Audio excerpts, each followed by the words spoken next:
Right, good morning everyone. I'm Sudhesh Kumar and it's my pleasure to welcome you all to Warwick for the second WIN conference.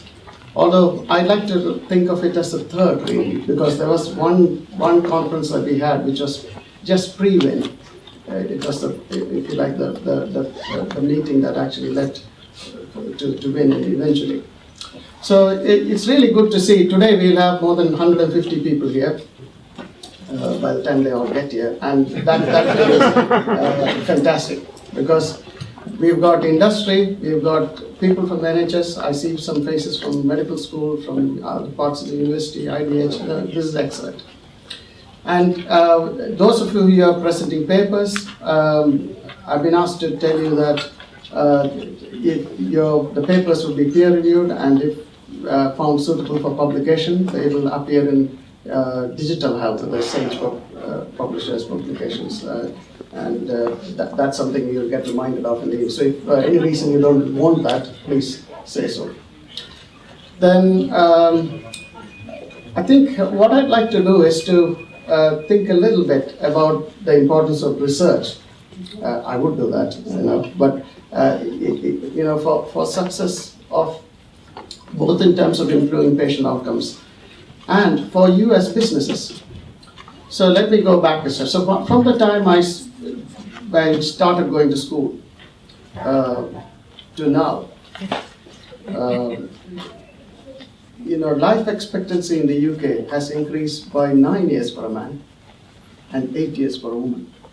That is incredible in a short span of time for this huge difference. And in terms of societal benefits, from any kind of activity, it's difficult to beat something like this.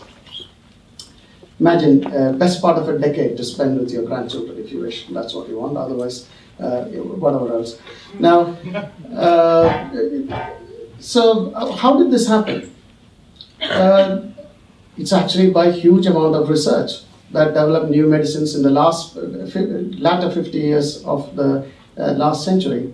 It was marked by a huge expansion in the number of new drugs and things like that. 70% reduction in mortality from heart attacks, things like that. All of that happened through research. But it also happened through one other thing, which is we got a lot better at delivering health services in Britain, the NHS. And yes, you need the research, you need new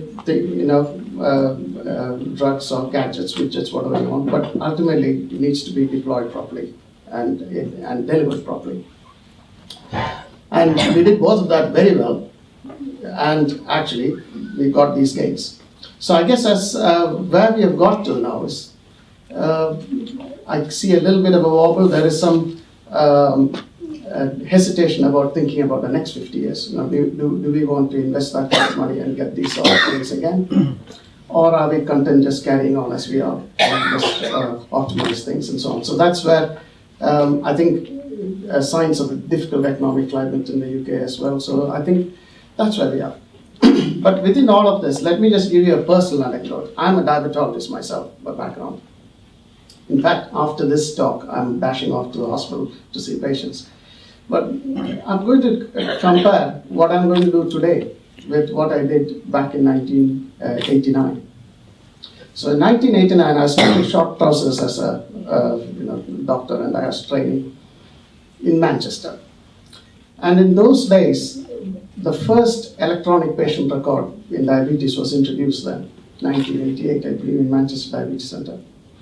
So actually, I was pretty chuffed and very happy with it, because I could see a patient. It was very, very rudimentary by today's standards. 13 pages. It was a form-based record. I could click button, it will print out the patient letter at the end of it. Patient collects it. Copy goes to the GP. And it did most of the things I would want. I could search the database for patients of different characteristics and things like that. But of course, the reason it seemed to be okay then was because in those days, most people with all people with type 1 diabetes, and everyone with complications with type 2 turned up to hospital. So really, there wasn't much general practice management of diabetes.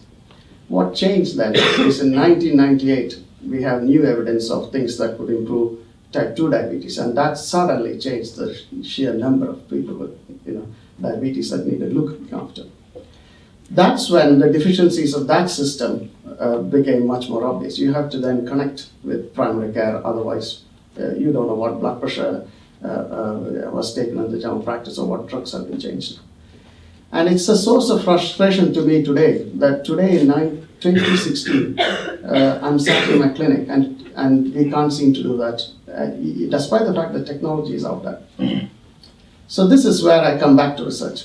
Yes, you can do research, you can develop new apps or various really lovely tools which will potentially improve patient care. The problem is you then need more research before the NHS will adopt it. Now, this is where there's a big cultural difference between drug development and in digital healthcare. If you're doing a trial of a new drug in a hospital, the hospital expects to get paid for doing that. Trouble is, in this sector, that is not going to be possible. Majority of the companies are small, the life cycle of your average system or device is short. So you're not going to be able to compete with drug companies for that kind of activity. So that's the importance of meetings like this. You can go to a meeting like this internationally, you can mingle with but I think working here with local assets, if you look with the NHS, universities and so on, there's opportunity to think about what kind of research is now needed to take this particular technology into your clinic and so on. And that usually involves actually applying for another grant, which academics are good at, with the clinician saying what are the relevant questions, how do we convince our business managers that this is worth doing. And hopefully later on today you'll see some examples of where that's happened successfully. But if you did that, that's what happens, and you have some evidence, and eventually you start getting adoption across the NHS. Challenging, but I guess what I'm saying to you is that this is the way to actually do it. So I hope, apart from hearing talks, which is interesting always, but in the margins, our coffee or lunch and other things that we are able to interact with each other. In fact, I can tell you at the last WIN conference, through such interactions, there is a collaboration here today, which I won't steal Theo's thunder, to tell you, which has now led to a successful bid for funding and launch of a project, which eventually I'm hoping will see change in how we do work in here. So that's the opportunity. So I hope you enjoy the meeting, both intellectually and also socially, and mingle with others. And my last task is to introduce the next speaker. It's with great delight I'm pleased to introduce Tracy Granger, and she's the head of digital primary care development at NHS England.